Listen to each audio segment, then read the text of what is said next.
Ay mga mare, magkukuking show nga ang mare nyo kay wala nga akong magawa sa buhay. Agoy, yatay. Kisa naman, pakialaman ko ang buhay nyo, magluluto na lang ako, mabusog pa kami. Nahugasan ko na pala ang mga baby shrimp dyan. Hindi mother shrimp, hindi father shrimp, kundi baby shrimp. Baby shrimp lang pala ang afford ko sa panahon ngayon. Ang mahal kasi ng presyo ni mother shrimp at ni father shrimp. Agoy, yatay. Ikaw ba, mare? Minahal ka ba talaga niya? Agoy na! Magpapainit na pala ako ng manteka sa kawali bago pa winit ang alak ka! Pag mainit na ang mantika, syempre igisa na natin ang sibuyas, bawang at kamatis. Pagsabay-sabayin na natin yan lahat sila kay maluluto. Di naman yan! Ilagay na natin si baby shrimp. Naawa nga ako kay baby shrimp kay maaga siyang naluto.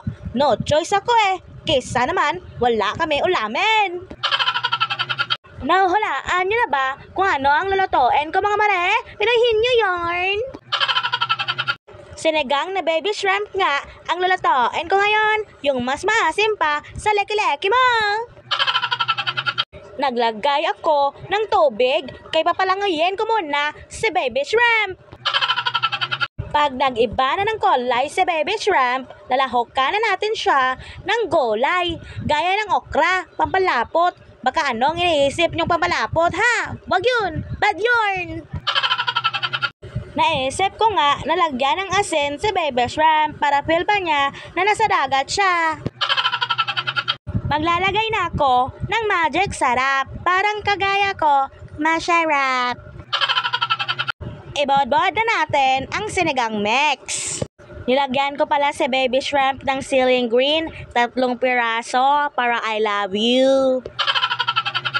Para sa last part ng video na to, huwag natin kakalimutan maglagay ng kengkung.